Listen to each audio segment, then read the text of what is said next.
আমি বলছি, আল-আজিজ সেই সত্তা যার ক্ষমতা সম্পূর্ণ ও প্রশ্নাতীত। তার ক্ষমতার উপর কোনো চেক অ্যান্ড ব্যালান্স নেই। তিনি যা ইচ্ছা করেন, যেমন ইচ্ছা করেন, তিনি তা করতেই পারেন। কারণ তিনি আল-আজিজ, সর্বময় ক্ষমতার অধিকারী। কিন্তু একই সঙ্গে তিনি আল-হাকিম, পরম প্রজ্ঞাময়। অর্থাৎ তার ক্ষমতা কখনোই অন্ধ বা খামখেয়ালি নয়।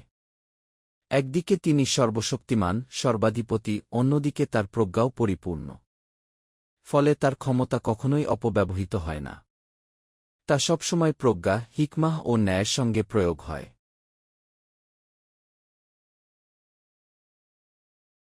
আমি বলছি, এখান থেকেই কুরআন বোঝার একটি অত্যন্ত গুরুত্বপূর্ণ আলোচনা শুরু হয়। আল্লাহ তাআলা বলেন, হে মুহাম্মদ সাল্লাল্লাহু আলাইহি ওয়াসাল্লাম, তিনিই তোমার উপর এই কিতাব নাজিল করেছেন। এই কুরআনের আয়াত দুই ধরনের। এক ধরনের আয়াত হল মুহকামাত, যেগুলো একেবারে সুস্পষ্ট, দৃঢ়, অর্থ ও নির্দেশনায় পরিষ্কার। এগুলোই হল কুরআনের ভিত্তি, উম্মুল কিতাব। শরীয়তের আইন, বিধান, হালাল হারাম সবকিছু মূলত এই মুহকাম আয়াতের উপর দাঁড়িয়ে আছে। এসব আয়াতের অর্থ নিয়ে কোনো সন্দেহ, কোনো দ্বিমত থাকতে পারে না।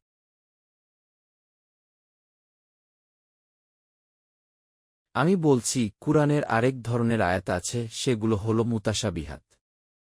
এগুলো রূপক, উপমা ও ইশারাভিত্তিক আয়াত। কেন এগুলো রূপক? কারণ আমি বলছি, অদৃশ্য জগতের বাস্তবতা মানুষ কখনো প্রত্যক্ষ করেনি। ফেরেশতা, আখিরাত, জান্নাত, জাহান্নাম এসব বিষয় আমাদের ইন্দ্রিয়গ্রাহ্য নয়। তাই আল্লাহ যখন এই অদৃশ্য জগতের বর্ণনা দেন, তখন তিনি মানুষের বোঝার সুবিধার্থে উপমা, দৃষ্টান্ত ও রূপকের ভাষা ব্যবহার করেন। ফলে এসব আয়াতের ব্যাখ্যায় একাধিক দৃষ্টিভঙ্গি থাকতে পারে।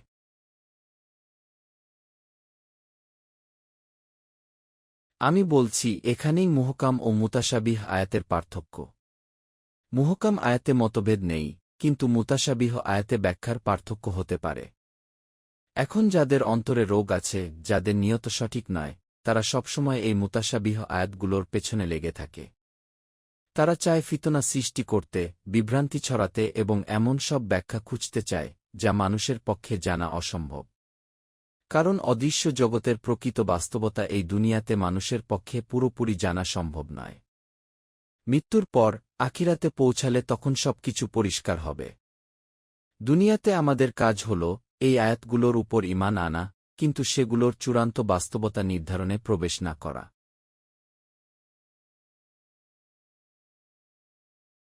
আমি বলছি, অপরদিকে যারা জ্ঞানে সুদীহ, রাসিখুনা ফিল ইলম, তারা মানুষের জ্ঞানের সীমাবদ্ধতা বোঝে।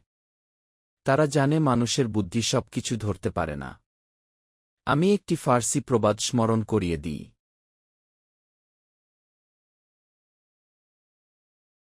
শেষ পর্যন্ত জ্ঞানী মানুষ এই সিদ্ধান্তেই পৌঁছায় যে সে আসলে কিছুই জানে না।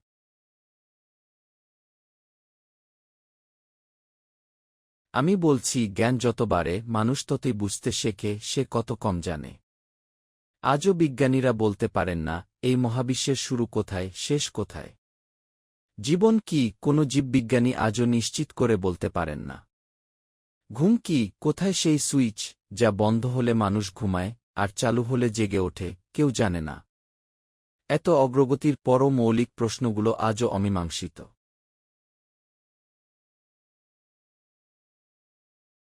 আমি বলছি, তাই আমাদের নিজেদের সীমাবদ্ধতা বুঝতে হবে। সূরা আল বাকারার শুরুতেই বলা হয়েছে, যারা মুত্তাকি, তারাই কুরআনের হিদায়াত পায়। কারণ তারা জানে, চূড়ান্ত বাস্তবতা এই দুনিয়ার নয়, বরং অদৃশ্য জগতের। আমাদের ইন্দ্রিয় ও বুদ্ধি সীমিত। আমরা এগুলোর মাধ্যমেই জ্ঞান অর্জন করি, কিন্তু এগুলোই সব নয়।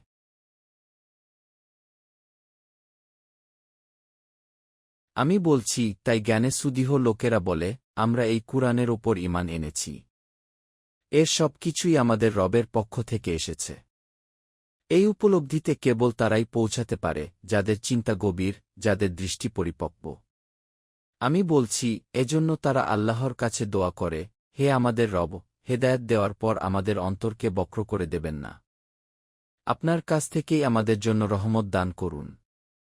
নিশ্চয়ই আপনি মহাদাতা।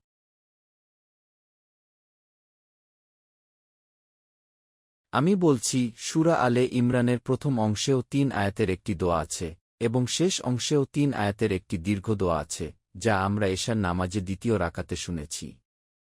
সেখানে বলা হয়েছে, হে আমাদের রব, আমরা জানি আপনি অবশ্যই একদিন সমগ্র মানবজাতিকে একত্র করবেন। এতে কোনো সন্দেহ নেই। আল্লাহ কখনো তার ওয়াদা ভঙ্গ করেন না।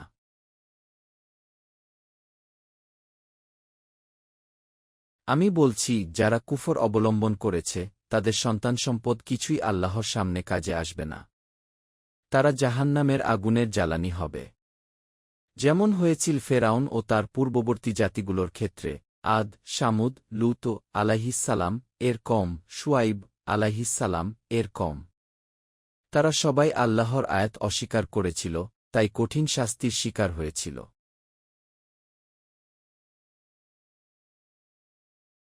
আমি বলছি, আল্লাহ রাসূলকে নির্দেশ দিয়েছেন, এই অস্বীকারীদের বলে দাও, দুনিয়াতেও তারা পরাজিত হবে, আর আখিরাতে তাদের গন্তব্য হবে জাহান্নাম। এটি খুবই নিকৃষ্ট আবাস।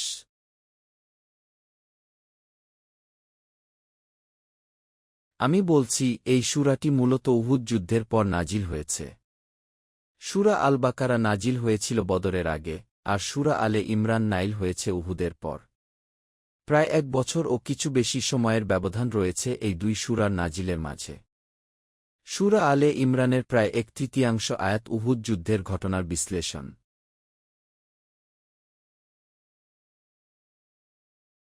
আমি বলছি, এরপর বদরের যুদ্ধের উদাহরণ টেনে বলা হয়েছে, দুটি বাহিনী মুখোমুখি হয়েছিল। একদল আল্লাহর পথে যুদ্ধ করছিল, আরেক দল ছিল কাফিরদের। কাফিরদের সংখ্যা মুসলমানদের দ্বিগুণেরও বেশি ছিল, অস্ত্র ছিল বেশি। তবুও আল্লাহ যাকে চান সাহায্য করেন। আল্লাহ মুসলমানদের সাহায্য করেছিলেন।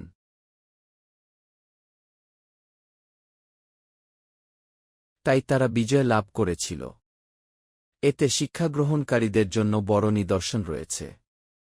আমি বলছি, এরপর আল্লাহ বলেন, মানুষের কাছে আকর্ষণীয় করে দেওয়া হয়েছে নারী, সন্তান, স্বর্ণরূপ্ত, উৎকৃষ্ট ঘোড়া, গবাদিপশু ও ক্ষেতখামার।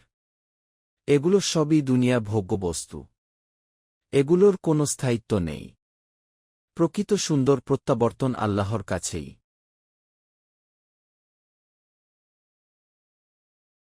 আমি বলছি, তারপর আল্লাহ প্রশ্ন করেন, আমি কি তোমাদের জানাব, এগুলোর চেয়েও উত্তম কি? যারা তাকওয়া অবলম্বন করে, তাদের জন্য রয়েছে জান্নাত, যেখানে নদী প্রবাহিত হবে, সেখানে তারা চিরকাল থাকবে, থাকবে পবিত্র সঙ্গী, আর সর্বোপরি থাকবে আল্লাহর সন্তুষ্টি।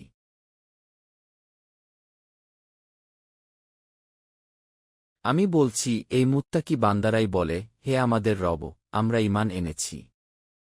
আমাদের গুনাহ ক্ষমা করুন এবং জাহান্নামের আগুন থেকে আমাদের রক্ষা করুন। আমি বলছি, এরপর তাদের গুণাবলী বর্ণনা করা হয়েছে, তারা ধৈর্যশীল, সত্যবাদী, আনুগত্যশীল, আল্লাহর পথে ব্যয়কারী এবং শেষ রাতে ক্ষমা প্রার্থনাকারী।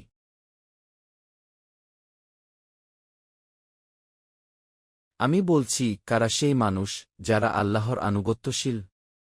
তারা হল সেই মুত্তাকি বান্দারা, যারা আল্লাহর সন্তুষ্টির জন্য নিজেদের সম্পদ ব্যয় করে, দান করে এবং আল্লাহর পথে খরচ করতে কুণ্ঠাবোধ করে না। আমি বলছি, তারা শুধু দান করেই থেমে থাকে না, বরং নিজেদের গুনাহের জন্য আল্লাহর কাছে ক্ষমা প্রার্থনা করে। বিশেষ করে রাতের শেষ ভাগে, ফজরের আগের সেই নিরিবিলি সময়ে, যখন মানুষ গভীর ঘুমে আচ্ছন্ন থাকে, তখন তারা জেগে ওঠে, দাঁড়িয়ে যায়, সিজদায় লুটিয়ে পড়ে তাদের রবের সামনে এবং চোখের পানি ফেলে আল্লাহর কাছে ক্ষমা চায়। আমি বলছি, এই সময়টা অত্যন্ত বরকতময়। আল্লাহুম্মা রব্বানা, হে আমাদের রব, আমাদেরকেও যেন আল্লাহ এই সৌভাগ্যবান বান্দাদের অন্তর্ভুক্ত করেন।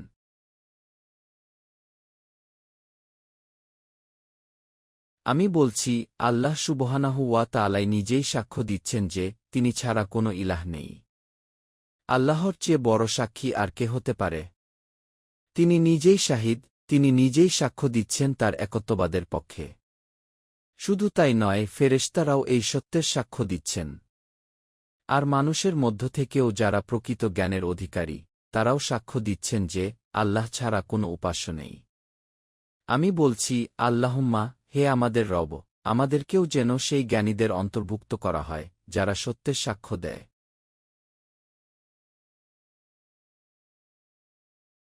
আমি বলছি, আল্লাহ কায়েম বিল কিস্ত, তিনি ন্যায় ও ইনসাফ প্রতিষ্ঠাকারী। তিনি এই গোটা মহাবিশ্ব পরিচালনা করছেন নিখুঁত ভারসাম্য, ন্যায়বিচার ও সুবিচারের মাধ্যমে। তার শাসনে কোনো জুলুম নেই, কোনো বৈষম্য নেই। তিনি আল্লাহ, তিনি ছাড়া কোনো ইলাহ নেই। তিনি আল আজিজ, পরম ক্ষমতাবান। আবার একই সঙ্গে তিনি আল হাকিম, পরম প্রজ্ঞাময়। অর্থাৎ তার ক্ষমতা কখনোই প্রজ্ঞাহীন নয়। শক্তি ও হিকমাহ দুটোই তার মধ্যে পূর্ণতার সঙ্গে বিদ্যমান।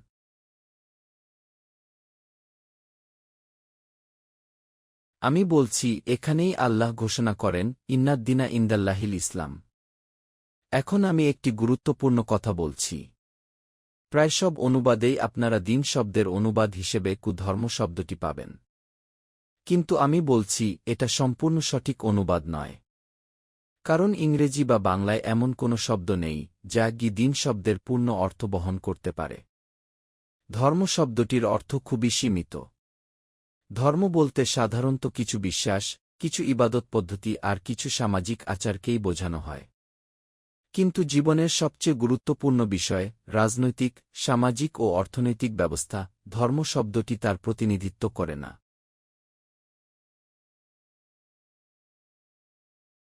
আমি বলছি, অথচ মানুষের জীবনে সবচেয়ে গুরুত্বপূর্ণ বিষয়টাই হল এই ব্যবস্থা, রাজনৈতিক, সামাজিক ও অর্থনৈতিক কাঠামো। একটি সমাজ কি ন্যায়, ইনসাফ, সাম্য ও ভ্রাতৃত্বের উপর দাঁড়িয়ে আছে, নাকি তা জুলুম, শোষণ ও বৈষম্যের উপর দাঁড়িয়ে আছে, এটাই আসল প্রশ্ন।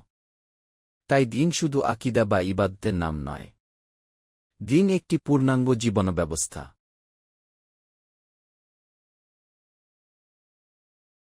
আমি বলছি, দিনের মধ্যে রয়েছে তাওহীদ, রিসালাত ও আখিরাতের বিশ্বাস। এর সঙ্গে রয়েছে ইবাদতের পদ্ধতি, আচার অনুষ্ঠান, সামাজিক রীতি। কিন্তু এর বাইরেও দিনের নিজস্ব সামাজিক ব্যবস্থা আছে, রাজনৈতিক ব্যবস্থা আছে, অর্থনৈতিক ব্যবস্থা আছে। সুতরাং দিন একটি সর্বাঙ্গীন, সর্বব্যাপী ও সর্বগ্রাসী জীবনব্যবস্থা। আমি বলছি, ইংরেজি বা বাংলায় এমন কোনো একক শব্দ নেই যা দিন শব্দের পূর্ণ অর্থ প্রকাশ করতে পারে। যেমন আমি শুরুতেই বলেছিলাম, আয়াত মানে আয়াত, সূরা মানে সূরা। সেভাবেই দিন মানে দ্রীন। এর বিকল্প কোনো শব্দ নেই।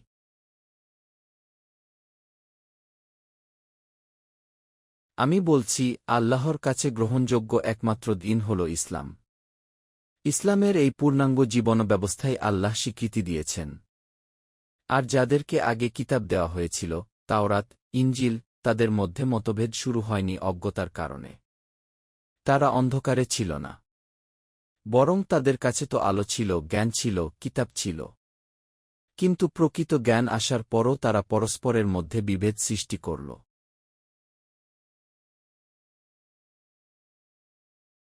আমি বলছি, কেন তারা বিভক্ত হল? আল্লাহ নিজেই এর কারণ বলেছেন, বাগিয়াম বাইনাহুম, অর্থাৎ পারস্পরিক হিংসা, বিদ্বেষ ও আধিপত্যের লালসা। আমি বলছি, মানুষের অন্তরে অন্যের উপর প্রাধান্য বিস্তারের যে প্রবণতা, এই আধিপত্যের আকাঙ্ক্ষাই সবচেয়ে বড় সংঘাতের কারণ। প্রত্যেকে চায় অন্যকে দমন করতে, অন্যের উপর কর্তৃত্ব করতে। এই হিংসা ও আধিপত্যের মানসিকতার কারণেই তারা নিজেদের মধ্যে বিভক্ত হয়ে পড়েছিল।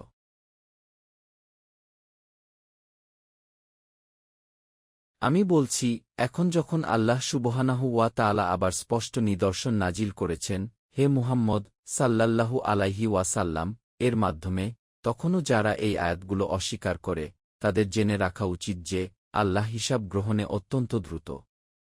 তিনি বিলম্ব করেন না।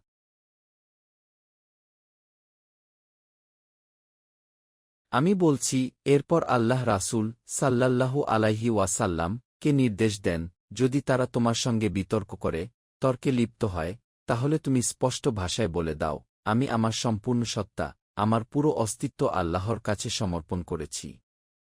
শুধু আমি নই, যারা আমার অনুসরণ করে, তারাও তাদের পুরো জীবন আল্লাহর কাছে সোপর্দ করেছে।